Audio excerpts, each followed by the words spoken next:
Hello, good evening and welcome to Sri Lanka Cricket. We are here for a pre-match briefing ahead of the fifth ODI between Sri Lanka and Australia. As you all know that Sri Lanka has already clinched the series 3-3 by winning 3 games. And we do have head coach Chris Silverwood with us to answer the questions that you are going to pose. And who wants to ask the first question? I can see Saudi Tawfiq. Please ask your question. Hi, Chris. Hi. Your experience with England in the last Ashes tour, how satisfying was it for you to beat the old enemy in this ODI series? And also, can you take us through how it was achieved? It's, obviously, yeah, I had a rough winter, obviously in Australia. They're a very, very difficult team to beat, obviously in their own backyard. So, winning here was very satisfying. But more satisfying for me was the progress of the team as we've made our way through this journey so far. Just to see, obviously, the tactics coming together, to see guys out in the middle scoring runs, to see how we've chased totals down. I thought our run chase in that game was absolutely fantastic. The way that we kept up with the scoreboard and the way that we managed our way through it. Again, against a team that is very good. And equally, the way that we've absorbed pressure when we've been out there with the ball, and we've managed to keep pushing pressure back onto the Australians and force results in our favour. And to me, one of the most exciting things is that we're still nowhere near the potential that we have in that team. But yet we are still pushing one of the best teams in the world and obviously beating them in our conditions. So to me, that's very exciting. It means that we've got more to come. And if the guys keep learning, and keep progressing the way they are, then all being well, be in a very strong position to challenge anywhere in the world. Dhammika Ratne will go ahead with your question, please. Hi, Chris. Hi. Hello. Yeah, Chris, I want to find out now, under your coaching, Bangladesh Test Series first you won. Now already Sri Lanka one day series against Australia. How do you rate about the Sri Lankan players' performance? And especially I want to mention about 2 young players, Charit Asalanka and Patum Nishanka. Yeah, obviously, it's great to come in and start off on a sort of a winning footing, so to speak. But like I say, for me, it's more about the progression that we are making. We are putting, sort of just strategies, a method in place that we can follow, and we know if we follow those strategies that we can win games of cricket, really. So it's becoming tactically more aware, and having things in place that we can follow, really, to make things a lot simpler for us. And obviously the 2 players you mentioned, it's been absolutely fantastic to see them go out there and score runs, really, and put their hands up in difficult times at times, absorb pressure and come out and put us in winning positions. And to see them do well is, for me, is absolutely brilliant. And one thing that we do try and do within the team is enjoy each other's success. So whenever any of the lads do well, the rest of the players and the coaching staff, we all really enjoy that, and it's great to see them doing well. And hopefully that will give them confidence moving forward, confidence in their own ability to cope at this level, confidence in how they're going to score the runs, and confidence in the way that the team are playing. But actually, we are on the right track. If we keep doing the basics well, it will put us in strong positions. Rex Clementine, go ahead with your question, please. Chris, great to see the performance of several young players, and congratulations on the series win. But the reality is that Sri Lanka are not going to make it to the next year's World Cup in India automatically. They've got to probably play the qualifying round. How do you sort of see the thing, having just beaten the world's one of the top sides, and what you need to do to make sure that you are getting there in India next year? Yeah, it is. We are in the situation we're in. We have to accept that. But all we can do is prepare the best we can. And I think the way that we've been putting plans into place during this series will then help us move forward and win games in front of us. And that's all we can do. We just, concentrate on the next game. What do we need to put in place? We train hard for that, and we put the processes there that means actually we can beat anybody that is in front of us. And that's what we have to do. It is as simple as that. And if we have to do it the hard way, then we'll do it the hard way. But for me, it's all about putting the processes in place and the tactics in place, and making sure that the players are in as good a position as possible to win the games that we need to win. Hey, Chris, Louis Cameron from Either. cricket.com.au. Yeah, thanks, mate. Australia have been vulnerable against spin bowling the last few times they've come to the subcontinent. Do you see that? Have you been encouraged by what you've seen from how they've played spin these last few one days, and thinking about it from a test point of view? Obviously, it is a challenge. I mean, I've been here with other teams where we've faced spinning conditions, and it is a challenge for the opposition, and certainly one that we are thinking about moving forward. But at the same time, we have to play that spin well as also when we go into there. And the one thing that we have done so far is played the spinners very well, and it's something that I'm encouraged by to see our players doing. And I think it is a way that we can put pressure on oppositions. So it's certainly, I'm not ruling anything out moving forward into the Test series. Certainly conversations that we need to be having with the selectors and the captains. You brought up the Ashes series. Louis, I'll come back to you. Just give me. Okay. Ranjit, you can go ahead with this question. Hi, Chris. Two questions for you. One is actually, can you give us an update about Vanidu's injury situation? He looked a bit not 100% in the last game, and also about Dushman Samir. And my second question is, we've seen these signs that you have put up. We saw that with England as well. And you are using that again with Sri Lanka. So please give us an idea of what do you mean by those signs? I'm not going to give too much away, but no. Let's start with the players to start. Obviously, we'll be putting a team out shortly, so I'm not going to go too much into depth. But obviously, we have to take into consideration now that whether or not it is worth risking some of these players. It was last game, obviously, because we want to put the series to bed. So we have to take a look at it now, whether or not it is worth putting players in a situation where we can risk more injury. So that's certainly something we're talking about. So you will see shortly with the team that we release which way we've decided to go on that one.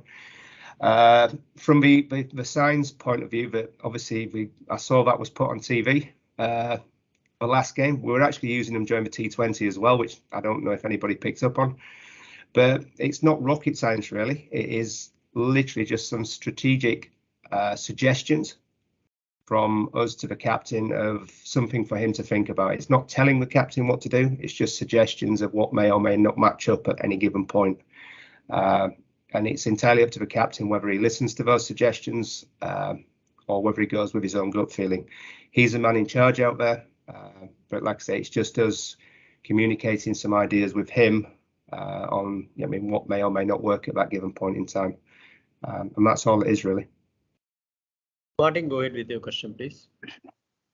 Chris, we have seen Lasith Malinga having animated conversations with the players during the matches, and also you have Naveed Nawaz assisting you as the assistant coach.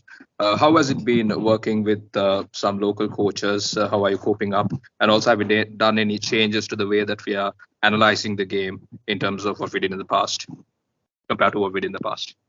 Well, first of all, I don't really know what Mickey or anybody did before me. So obviously we've come in and we're just doing it the way that I know. But coming back to the coaches, having local coaches with me has certainly helped. One of the things that I had to consider coming into this role was obviously the language barrier. I think having sort of Naveed next to me, who speaks very good English and also obviously can translate for me, get the ideas across and get the points across for me, is invaluable, to be honest. So that has been a great help for me. And obviously having the guys around, having Malinga and everybody else. I'm very lucky. I've got some good coaches around me, not only in the one day, but in the test arena as well. The guys that are working with the test guys for me at the moment are excellent as well.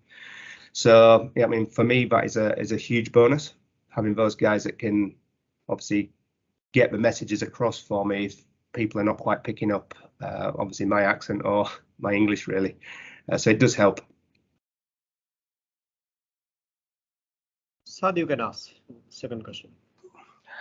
Chris, the players have been talking about how relaxed the dressing room atmosphere is and how much of pressure you have taken off them.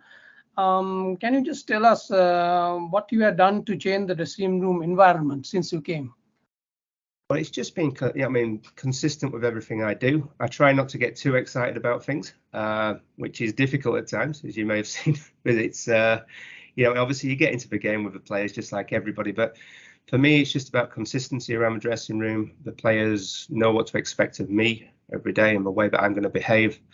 And it's giving them the confidence to play the way that they want to and give them the confidence to express themselves in the knowledge that actually, if you get out doing something, that's fine, as long as I know it's part of your game. What we've found now is people are quite happy to go over the top, are quite happy to play their shots, but happy to sweep. Bowlers are willing to try different balls. And that's exactly what you want, because the more we do that, the better we will get at it. And we've seen, it's players around the world, they express themselves now. They're expansive. Batsmen play reverse sweeps. They're not scared of hitting over the top. So we have to be in the same position where we can do that. And it's my job to try and give them the confidence and the freedom to better do that. And that's all I try and do, really. So, like I say, it's just consistency from me in the dressing room, so they know what they're getting from me every day. And then just that clear line, very clear lines of communication on what their roles are and what I expect of them. And you get that together, and obviously the results speak for themselves. Hi Chris, I want to find out now, Dhoni Telalage is the youngest player of the both team, just 19 years. I think he's really performed well during the last 4 matches. How do you rate this player, and how do you think about this type of player for the Sri Lanka team at this moment? I think he's a wonderful young player. I think he's taken everything within his stride at the moment. He's got a very good head on his shoulders when it comes to tactics around cricket. And I think he holds his nerve very well. I think it was in Kandy when he was one off something like 13, 14, maybe 15 balls. He held his nerve there and managed to get 20 on the board, which became so valuable towards the end in such a low sort of target that we set. So I think somebody like him has shown what depth we've got within our system, and for him to come in and do what he has at such a young age I think he's great. Chris, the tickets have been sold out for tomorrow's game, yet there's a huge demand. A lot of people not able to get their hands to the tickets and not able to make it to the ground. What would be your message to all the fans who will not be able to make it to the ground tomorrow to see Sri Lanka beat Australia 4-1? Well, it's firstly, it's great that we have packed houses again, and to hear the Sri Lankan crowd singing and cheering and smiling has been absolutely fantastic, and it's really made a big impact on the players within the dressing room. It's made an impact on all of us, and we've really enjoyed that, and we've enjoyed the support. For the guys that can't get in, obviously we're sorry they can't get in, but still enjoy the game. We feel that support that the country has given us, and hopefully we can continue to give them something to smile about. So for me, I think it's great that obviously the fans are getting back into the ground to come and support. And as I say, we really appreciate that support. Louis, you can ask. Louis, Chris, thanks for starting it. Chris, you mentioned the Ashes before. I know it's probably not one you want to relive too much, but were there things from that series tactically, strategically, on these Australians that you picked up that could be of use to you and the team for the Test series? Yeah, obviously I keep notes on everything. I'm an avid scribbler, so to speak. So I have, I've got my notes on the Australian batsmen from the Ashes. So there are various things that I have with me. But you're right, I'm not going to go too much into the Ashes. Just concentrate on the series in front of us, and whatever knowledge I can bring from there to try and give to our guys, I will. Chris, Angelo Matthews has been playing Test cricket for a period of time right now. Have you had any discussions with him about bringing him back to the limited over sides, or based on your perspective, should he be in the limited over side, or is he been considered as a Test specialist? Will be considered as a Test specialist in the future? Well, at the moment he's obviously in the Test team, but for me, never say never. Always keep an open mind to everything. So certainly, I'd be open for discussions about things, but at this moment in time, he's in the Test team, and obviously he's preparing for the Test series. I'll take a few more questions. Sadi, you can ask one. Chris, how much of an impact does this ODI win against Australia having going into the Test series? I think it would. I mean, certainly the guys that play multi-format, it will give them confidence, I hope, going into the Test series, and that's what I want them to carry forward. Really, I want the guys that were in Bangladesh with us to bring the confidence from that series win there into this one. I want the guys that are playing all formats to take, obviously their knowledge of the bowlers they have faced, the batters they have bowled at, so they can take that confidence and that knowledge forward with them. But equally, we have to make sure that we're on the ball because we know Australia are a good side, and we have to respect that, and we have to give them the respect that they deserve. So we have to prep well, and we're going to have to play well because, I know one thing, that the Australians will come hard at us, and we will have to be prepared for that. It should be a very good, exciting Test series. Final two questions, one for Dhammika and the other one for Martin. Dhammika, go ahead with your question. Yeah, Chris, I want to find out now we are playing against Australia, already won the ODI series. How do you look about now we have to go to T20 World Cup, that's also playing in Australia. How do you look about this ODI series victory to focus on T20 World Cup in Australia? Well, I think it's obviously the victories will give confidence. It will help install the new way of playing that we're trying to get going. It will give them certainly confidence in what they're trying to do, and hopefully they'll continue to express themselves. That's what I want in T20 cricket as well. I want them to take that and keep pushing forwards. I don't want to put any ceilings on these players. I want them to go out there and push the boundaries, really. And if we do that, then we can compete with anybody. We've seen that already, that we can compete with one of the best teams in the world. So as long as we keep expanding our game, we keep trying to improve and move our skills forward in every department. Like I say, there's still plenty of areas for us to improve on. If we keep doing that and keep working hard, then hopefully we will see the results come the T20 World Cup. Martin, ask your question. Chris, are you planning to make any changes to the playing 11 tomorrow? I will. You'll find out when we release the team. I'm not going to give anything away until everybody knows what's happening here. Thank you very much, guys. Thanks for Thank you. Thanks, Chris. All the best. Right. Thank you.